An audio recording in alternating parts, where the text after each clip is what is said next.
हाँ, आज का हमारा टॉपिक है प्लांट गॉल्स।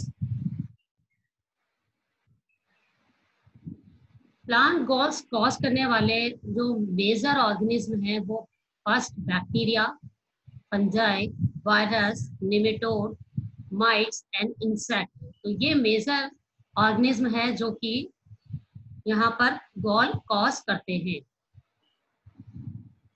ये प्लांट के डिफरेंट डिफरेंट पार्ट्स है जहां पर कि ये गोल का फॉर्मेशन हो सकता है। देखिए, first on leaves, petiole, flower buds, flower heads, stem, barks, roots and branches. तो ये डिफरेंट डिफरेंट पार्ट्स है जिस पर कि हम गॉल्स को देख सकते हैं। इन पार्ट्स पर गॉल्स का फॉर्मेशन होता है। अब ये गॉल्स होते क्या हैं? What are galls? तो गॉल्स प्लांट के डिफरेंट पार्ट्स जैसे कि लीव्स, ट्विग, रूट्स और फ्लावर्स पर पाई जाने वाली एक प्रकार की एबनॉर्मल ग्रोथ है। और यह मेनली इंसेक्ट्स जैसे कि एफिड्स, वास्प और माइट्स, इनके प्लांट के डिफरेंट पार्ट्स पर एग ले करने के कारण या फीड करने के कारण उस पर इरिटेशंस या वहां पर स्टिमुलेशन कॉज होता है, जिसकी वजह से वहां पर क्या होता है, गॉल का फॉर्मेशन होता है। तो ये था what is plant galls. Galls क्या होते हैं? अब गॉल एक लैटिन वर्ड से ओरिजिनेट हुआ है जिसको अगर हम नॉर्मली क्या बोलते हैं, ओक एप्पल। और प्लांट जो गॉल्स होते हैं, ये इसको आप काफी कुछ एनिमल्स में जो ट्यूमर्स होते हैं और वॉट्स होते हैं उनसे काफी कुछ चीज सिमिलर होते हैं। और गॉल डिफरेंट पैरासाइट्स हैं जैसे कि वायरस, फंगस, बैक्टीरिया या अदर प्लांट्स, इंसेक्ट्स और माइट्स है जिनकी वजह से ये प्लांट के डिफरेंट पार्ट्स पर गॉल का फॉर्मेशन होता है। गॉल इंड्यूसिंग ऑर्गेनिज्म जो होते हैं वह प्लांट पर एबनॉर्मल ग्रोथ शो करते हैं। यानी वहां पर वो जब भी उस पर फीड करेंगे तो फीड करने से प्लांट के उस पार्ट पर कुछ इरिटेशन होगा या वहां पर स्टिमुलेशन होगा। उसके परिणाम स्वरूप उसके रिजल्ट की वजह से वहां पर एक एबनॉर्मल ग्रोथ होती है और गोल की तरह एक स्ट्रक्चर का वहां पर फॉर्मेशन हो जाता है। मोस्टली जो गोल्स होते हैं वो निमेटोड्स के द्वारा कॉज होते हैं। कुछ इंसेक्ट्स में, कुछ माइट्स हैं, बट थोड़े कुछ परसेंटेज अगर हम देखें तो इसमें बैक्टीरिया, फंजाई और वायरस का भी इंपॉर्टेंट रोल होता है। वर्ल्ड में थाउजेंड ऑफ स्पीसीज इंसेक्ट्स की है जो गॉल फॉर्मेशन में इंपॉर्टेंट रोल प्ले करती है। आपने देखा होगा कि एक ब्राउन गॉल डिजीज होती है जो बहुत कॉमन है, एक बैक्टीरिया के थ्रू कॉज होती है। उस बैक्टीरिया का नाम है एग्रोबैक्टीरियम ट्यूमिफेसियन। तो इससे आप वेल नोन है। तो ये एक बैक्टीरिया के थ्रू होने वाली प्लांट गॉल डिजीज है। बीटल, मोथ, एफिड्स और फ्लाइज और वॉस्प की लगभग 2000 से भी ज्यादा स्पीसीज हैं जो कि वेल नोन है।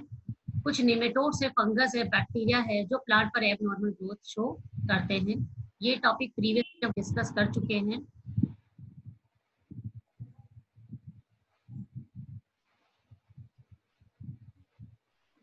नाउ नेक्स्ट,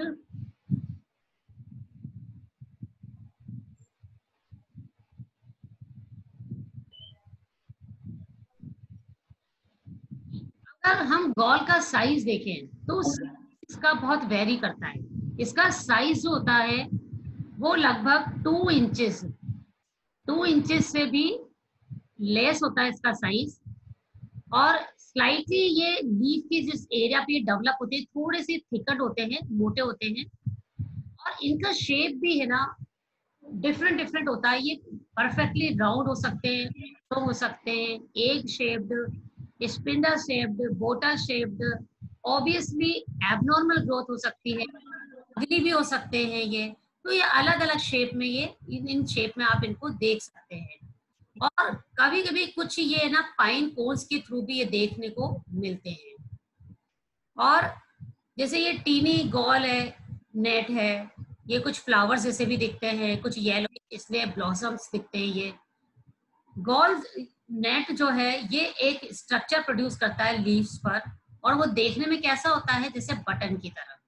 लीव्स पर ये जो ये गॉल बनता है वो देखने में कैसा स्ट्रक्चर, जैसे बटन होते हैं, या टाइनी होगा, या पॉइंटेड ट्यूब्स या कॉलम्स होते हैं। स्पाइनी रोज गॉल जो होते हैं ये गॉल वॉस्प के द्वारा होते हैं और ये स्ट्रक्चर में राउंड होते हैं, बट इसकी सरफेस जो होती है वो शार्प स्पाइंस के द्वारा कवर्ड होती है और येलो कलर के ये होते हैं। तो ये इनका शेप वेरी कर सकता है, इनका साइज वेरी कर सकता है, ये ब्यूटीफुल भी हो सकते हैं, अगली भी हो सकते हैं, ये लार्ज भी हो सकते हैं, स्मॉल भी हो सकते हैं। और गॉल कंप्लीटली क्या होता है, प्लांट टिश्यू में ये बनते हैं।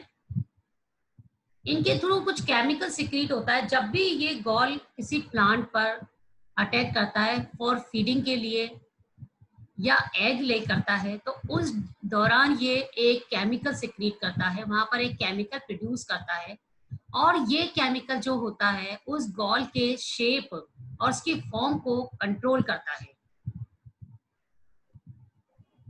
और जब ये केमिकल एक तरह से उसके साइज को, उसकी फॉर्म को भी मेंटेन करता है ताकि वो उसमें इजीली वह रह सके। जब एग हैच होता है तो ये केमिकल कंटिन्यू वहां पर क्या करेगा, वहां पर सिक्रीट होकर उसके साइज को भी मेंटेन करता है।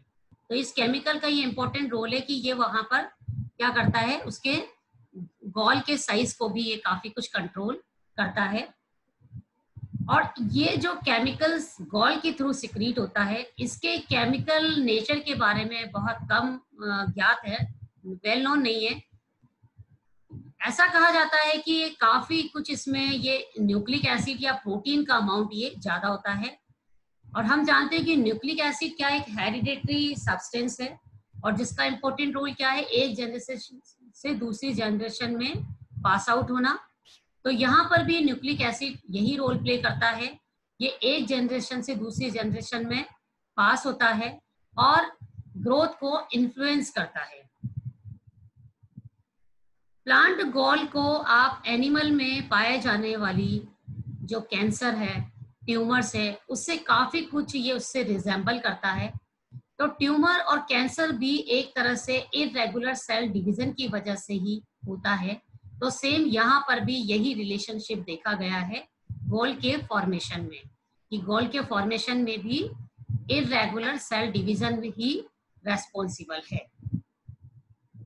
क्लासिफिकेशन ऑफ गॉल्स, गॉल्स का क्लासिफिकेशन जो है इसके एजेंट पर डिपेंड करता है कि वो एजेंट की लोकेशन कहाँ पर है। अगर वो एजेंट आउटसाइड पर है, प्लांट टिश्यू के आउटसाइड पर है, तो उसके बिहाफ पर इसका अलग क्लासिफिकेशन है। और अगर वो प्लांट टिश्यू के इनसाइड है तो इसका क्लासिफिकेशन डिफरेंट है। तो लोकेशन के बेस पर, एजेंट की लोकेशन के बेस पर अगर हम इसका क्लासिफिकेशन देखें तो फर्स्ट क्लासिफिकेशन क्या है, पॉजिटिव आउटसाइड एजेंट्स इंक्लूड। तो इसमें हम क्या इंक्लूड करते हैं, crab gall, crab gall, crab gall जिसकी सरफेस, जो कि सरफेस एजेंट के द्वारा कॉज होता है।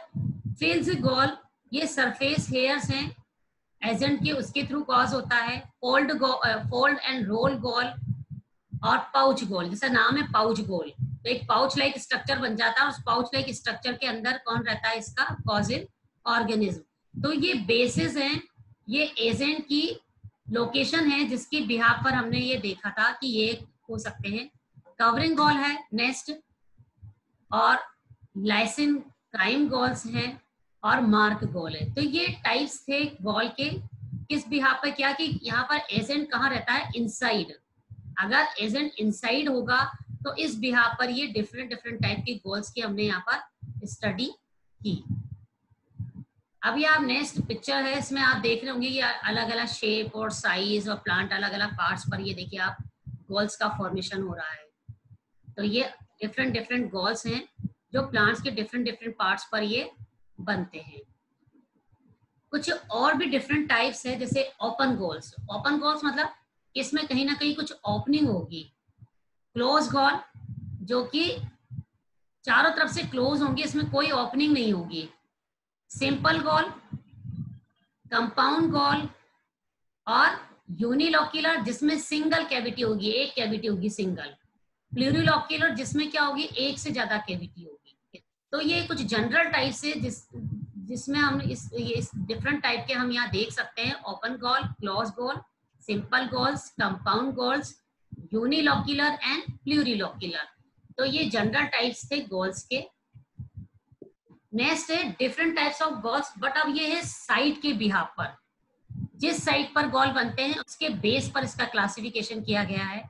जैसे ब्लिस्टर गॉल, अब ब्लिस्टर गॉल लीव्स पर पाई जाने वाली स्वेलिंग है। अब बर्ड गॉल्स जो है ये बर्ड्स पर पाई जाने वाली है। बुलेट गॉल्स जो हैं ये कहाँ पे पाई जाती है, ये बुलेट लाइक होती है देखने में। सिसिडोमाया ये भी एक गॉल है जो कि, तो ये कुछ जनरल डिफरेंट टाइप्स की गॉल्स है जो हमने क्लासिफिकेशन में देखा। नेक्स्ट है इरीनियम गॉल, फ्लावर गॉल जो फ्लावर पे बन रही है, fruit gall, leaf gall, leaf spot, oak apples, pouch. तो ये डिफरेंट डिफरेंट टाइप्स की गॉल्स थे। देखिए roly poly gall, roly poly में क्या हो रहा है देख रहे हैं आप, इसमें एक लार्ज कैविटी बन जाती है, ओवल सेल होती है जो कि लार्ज कैविटी बन जाती है, उसके अंदर ही इसका एजेंट रहता है। रूट गॉल, रूट पर बनने वाले gall, rosette gall, stem gall and twig जो स्टेम और ट्विग पर बन रहे हैं, एंड सब कॉर्टिकल गॉल्स। ठीक है, जो सब कॉर्टिकल रीजन में बनेंगे गॉल उन्हें हम क्लास लग रही है मेरी, देख नहीं रही। सब कॉर्टिकल गॉल कहते हैं। नेक्स्ट, अब इससे डैमेज कैसे होता है, देखिए जब भी कोई गॉल बनेगा यानी किसी एजेंट ने प्लांट्स के डिफरेंट डिफरेंट पार्ट्स पर फीड करने के लिए अगर उस पर अटैक किया तो वहां पर क्या है, वो एक केमिकल सिक्रीट करता है। ये मान लीजिए ऑक्जेलिक एसिड यहाँ सिक्रीट हो रहा है, तो इसके इफेक्ट इससे क्या होगा, उसके प्लांट की एपिकल ग्रोथ पर इफेक्ट होगा सबसे पहले। तो जब एपिकल ग्रोथ उसकी स्टॉप हो जाएगी तो प्लांट अपीयरेंस में कैसा हो जाएगा, देखने में बुशी, बिल्कुल झाड़ी जैसा लगेगा आपको देखने में। ये इसकी अपीयरेंस कैसी हो जाती है, ये बुशी हो जाता है ये। अब इसकी ग्रोथ पर इफेक्ट होगा तो इससे क्या है, फोटोसिंथेसिस की जो रेट है वो भी इफेक्टेड होती है, और इससे क्या होगा कि उसकी ईल्ड पर इफेक्ट पड़ता है, यानी उसके उत्पादन पर भी बहुत ज्यादा फर्क पड़ता है। अब गॉल को हम कैसे मैनेज कर सकते हैं, इसका मैनेजमेंट कैसे कर सकते हैं, कैसे कंट्रोल कर सकते हैं, तो कुछ केमिकल्स होते हैं। आप कल्चरल प्रैक्टिस भी है, जो कल्चरल प्रैक्टिस के थ्रू भी हम इसको स्टॉप कर सकते हैं। कल्चरल प्रैक्टिस में क्या है कि आपको हेल्दी प्लांट्स रखने हैं और इन्फेक्टेड प्लांट्स को डिस्ट्रॉय कर देना है आपको। अगर इन्फेक्टेड प्लांट्स होंगे तो वो हेल्दी प्लांट्स को भी इफेक्ट करेंगे। तो बेस्ट मेथड ये है कि कल्चरल प्रैक्टिस के थ्रू भी हम इसको काफी हद तक कंट्रोल कर सकते हैं। बायोलॉजिकल मेथड्स भी है, कुछ नेचुरल बायोकेमिकल एजेंट्स होते हैं, बायोलॉजिकल एजेंट होते हैं, ट्राइकोडर्मा की स्पीसीज हैं, तो ये बायोलॉजिकल एजेंट की तरह इनका भी यूज किया जाता है। केमिकल कंट्रोल, केमिकल कंट्रोल कुछ केमिकल का यूज करके, जैसे हॉर्टिकल्चर ऑयल्स का यूज करके भी हम यहाँ पर क्या कर सकते हैं, हम काफी हद तक गॉल को कंट्रोल कर सकते हैं। इंसेक्टिसाइड्स होते हैं क्योंकि इंसेक्ट्स के द्वारा भी कॉज होते हैं, तो हम जो भी इसके कांटेक्ट में इंसेक्टिसाइड्स आ रहे हैं अगर उसको हम कंट्रोल कर सके तो इस डिजीज को भी या गॉल के फॉर्मेशन को भी काफी हद तक रोक सकते हैं हम।